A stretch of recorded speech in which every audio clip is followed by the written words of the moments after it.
What's up everybody? In this video I tell you how I would rewrite the Doctor Who Timeless Child storyline and make the Timeless Child the big bad for season 13. Coming up. What's up everybody? Welcome to Sao Til, celebrating the awesomeness that is the TV show Doctor Who.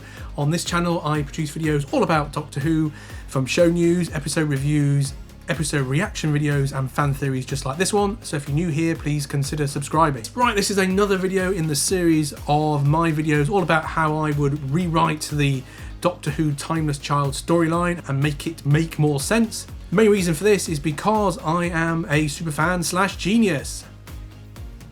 In this video I tell you how I'm going to rewrite the Timeless Child storyline and make the Timeless Child the big bad for season 13. So the concept of the Timeless Child storyline shouldn't have been revealed in one season. It needs to be drip fed over the course of 3 seasons. So how I've done it with my other videos in this series, I go over the seasons starting with season 11 and tell you how I would do it better. So season 11, I'd keep exactly the same. I said in all my videos, keep it exactly the same, but concentrate on a few key areas to drip feed the concept of the Timeless Child. The first time you hear the Timeless Child mentioned will be exactly the same. It will be in Ghost Monument with the Psychic Bog Roll. Psychic Bog Roll will talk to the Doctor about the Timeless Child and the fact that there is a deep secret on Gallifrey, or a deep secret that needs to be told. Nothing more than that, a little bit of a cryptic clue. The next time that the Timeless Child is going to be mentioned is in the episode It Takes You Away. Yes! The frog on the chair will make an appearance, ladies and gentlemen. The frog on the chair will have a big thing to say actually in this series all about the Timeless Child. Because as we know, the Solid Tract was some big galactic, universal, omnipotent being, and he's probably going to know a little bit about what's been going on in our universe. So it again will drip feed a very cryptic clue about the return of the Timeless Child, the rise of the Timeless Child. The next time that the Timeless Child is going to be mentioned is in the finale, Battle of Ransacor. Not bothered about the whole storyline that's going on in that episode, that can be exactly the same. I'm interested in the Ux. As we know, the Ux use their telepathic abilities to build things, and I want them to telepathically interact with the Doctor. So whether that's by touch, whether that's by proximity, however you want to do it. But essentially at the end of this series we're going to get a really good warning about the rise of the Timeless Child. So the Ux are going to warn that the Timeless Child is returning, the Timeless Child is rising, and this could spell death for us all. Something along that line. Really good hook into season 12. Season 12 is where it all changes. Unfortunately for season 12 I would remove the Master from the entirety of season 12 because he does not fit in this timeline if we're going to introduce the Timeless Child as the big bad. Instead we're going to introduce another Time Lord, which I'm going to call the Disciple. Now the Disciple can sort of take the Master's place in the various storylines, and the Disciple is there really to introduce the concept of the Timeless Child as a big bad at the end of the series. First 2 episodes of Spyfall, the Disciple is now the Master and O and fits into that mould. Obviously we're going to change it slightly, that when the big reveal comes about O not being O, instead of it being the Master, it's going to be the Disciple. So there needs to be an extra scenes around revealing to the Doctor that the Disciple is another Time Lord. The Disciple is actually using the Kashavin in this episode as a means to get some information out of the Doctor's head. And so he needs to get the Doctor transported to the Kashavin universe at the end of episode 1 in order to use their technology and however we're going to do it to extract that information. So that's kind of how the Doctor gets transported at the end of the episode. Only this time the Disciple follows the Doctor into the Kashavin universe. Second episode, the Disciple can reveal to the Doctor that he needs to extract information from her head because during the Time War, when the Doctor was the War Doctor, she was privy to some information that she might not be aware about, and he needs to extract that information. So he does that using the alien technology and leaves the Doctor stranded in the Kashavin universe. Episode pans out exactly as we saw on TV. Obviously we don't get the reveal that Gallifrey has been burnt down, but we do get the reveal at the end of the episode that the Disciple is looking to rescue, rebirth the Timeless Child, and it will bring glory to Gallifrey. Don't get any more about that. The series pans on as normal. In previous videos I have removed the episode Fugitive of Judoon, and I plan to do the same again this time. The Ruth Doctor, whether it's a good idea or not, does not fit in this timeline, so she is removed as well. I keep Captain Jack and I reveal him in the episodes that replace the Fugitive of the Judoon. You see, what I would do is make the Can You Hear Me episode a two-parter. Now the reason I do that is because the characters that were revealed, the villains that were in Can You Hear Me, were actually really important characters to the canon of Doctor Who. And I felt in the one episode that we got on TV in real life, they weren't given the credit they were due, they weren't explained properly. So by actually using a two-parter, not only can you give these big celestial Doctor Who canon characters the credit they deserve, but you can also drip feed some more information about Gallifrey and about the Timeless Child.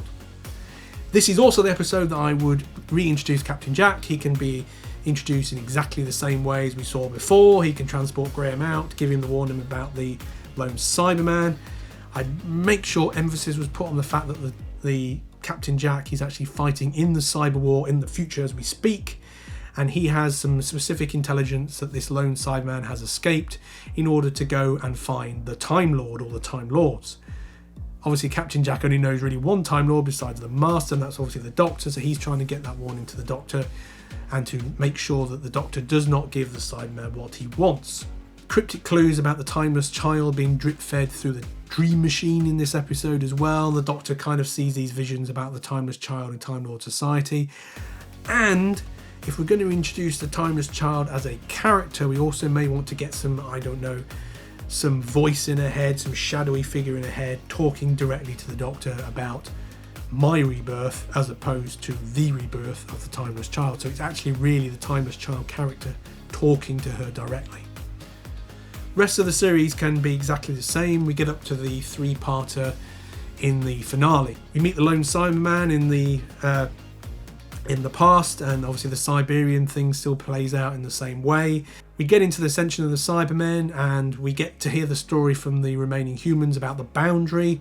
The boundary, though, is not just defended by one person, it's defended by two people. The second person, who we will refer to as the scientist, we're told he's been using the boundary to save humankind and sending them to different points in time and space. We get to that point in the storyline, being chased by the Cyberman, and we find out that this benevolent scientist is in fact the disciple, the Time Lord we met at the start of the series.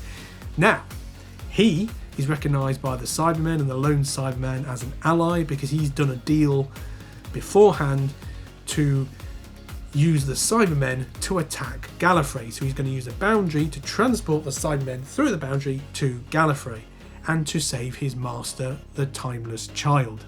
Boom, cliffhanger. The Doctor knows she's got to follow him. The companions have no choice but to follow the Doctor. They jump through the boundary. It ends on that cliffhanger. Final episode of the series, the Timeless Children. The Cybermen are attacking Gallifrey and they're distracting the Time Lords and the Time Lord armies, or what's left of it from the Time War.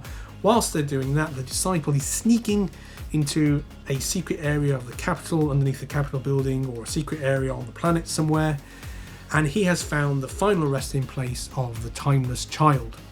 The Doctor manages to follow the disciple into this area, and we discover a chamber.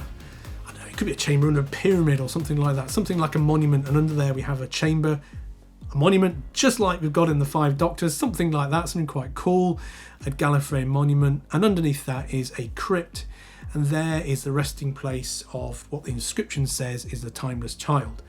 The disciple is there with lots of technology. He's been planning this for a long time, and he's trying to resurrect his master. We then get a interaction between the Doctor, the disciple, and a corporeal being referring to itself as not the Timeless Child but the Origin. It's a ghost-like being, much like you saw maybe from Rassilon in the Five Doctors. And through a combination of, I don't know, matrix technology, telepathic link, we see a series of scenes playing out, and we learn that Rassilon and Omega, during their early space explorations, found a lone child abandoned on a planet and discovered that this child had regeneration powers. They experimented on this child, not Tectayun, and eventually developed regeneration cycles for the Time Lords. And once they were done with this child, they killed it, well they thought they killed it, and they buried it in a secret chamber so that no one else would find it. Little did they know that this child, even though they thought they'd finally killed it and eliminated the regeneration cycle, this child was still alive, and it was seeking for a way to escape for all these billions of years since that point. We can then also learn that Disciple is being manipulated telepathically to do the bidding of this Origin / Timeless Child character, and its motivation is to escape, to find real form again and to take its revenge on the Time Lords and on the rest of the galaxy, because he's gone a bit crazy, trapped in that crypt for all that time and been experimented on as a child. Cut a long story short, the disciple uses the Doctor's regeneration energy to revitalise and reanimate the Origin. The Origin returns to human form and immediately decides that it wants to take back power on Gallifrey. The Cybermen realise they have been double-crossed by the Disciple, so they turn their attention to the Disciple and the Origin's location. At the same time, the Gallifreyan forces also realise what's going on, and they converge on the same space. So essentially you've got two armies converging onto this tomb, and the Origin and the Disciple are also contending with the Doctor within inside this tomb. The Doctor manages to subdue the Origin because the Origin really hasn't maybe taken full physical form yet, and she manages to reverse the polarity of the neutron flow and send the Origin back into this kind of corporeal form. So the Disciple sticks it in basically like an urn or something like that and escapes with this kind of corporeal form in this kind of mobile device, and escapes the planet before the Cybermen or the Gallifreyans can capture him, leaving them for season 13. The Doctor likewise helps the Gallifreyans defeat the Cybermen and then leaves Gallifrey herself. She can drop off her family back on Earth and be very protective, but also very subdued with her companions, and realising there's a lot that she needs to discuss on Gallifrey, leaves them behind. She travels back to Gallifrey, where she's promptly arrested for aiding and abetting the revival of the Origin. This leads into the festive episode where we have a distress signal coming from the Doctor to Earth. Her companions meet up with Captain Jack, who's passing by as well, looking for the Doctor, and they go to rescue the Doctor from a Time Lord prison. Cue a very light-hearted heist movie type episode where they break her out of this prison. Season 13 is where the Origin is really revealed as a big bad for that entire season and that entire story arc. We learn more about the experiments that they did on the Timeless Child and the fact that that's what's motivating the Origin for its ultimate revenge on Gallifrey. I think halfway through that season, the Origin can actually get full physical form rather than it kind of wait to the end of the season. It gets full physical form and then promptly decides to attack Gallifrey, which forces the Doctor to side with the Time Lords in order to defeat the Origin once and for all. You could bring back Rassilon, because don't forget Rassilon's still out there somewhere from when the Time Lord jettisoned him from Gallifrey last time they met.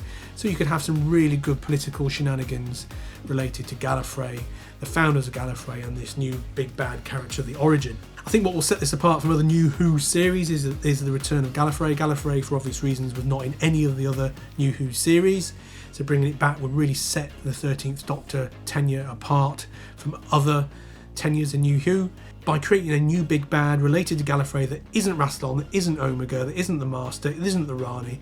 It's this Origin character. You've still got the mystery of where the Timeless Child came from to answer, so that's really good. So you've got some mystery around this villain. The villain isn't very two-dimensional, isn't the same as Rassilon and Omega, hasn't got the same motivations, and the fact that everybody fears this character, whether it be Rassilon, whether it be the Doctor, whether it be other species, means that this big bad villain could be there for more than just one season. Right, there we go. What did you think of that?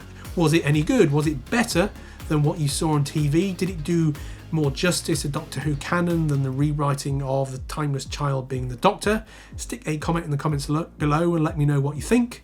If you haven't already done so, please subscribe to this channel, and if you appreciate this video, please give it a like. Sao Til is all about celebrating the awesomeness it's a TV show Doctor Who. I'll be back soon with some more videos in this Timeless Child rewrite series, as well as some other Doctor Who videos as well. Until next time, cheerio for now, bye bye.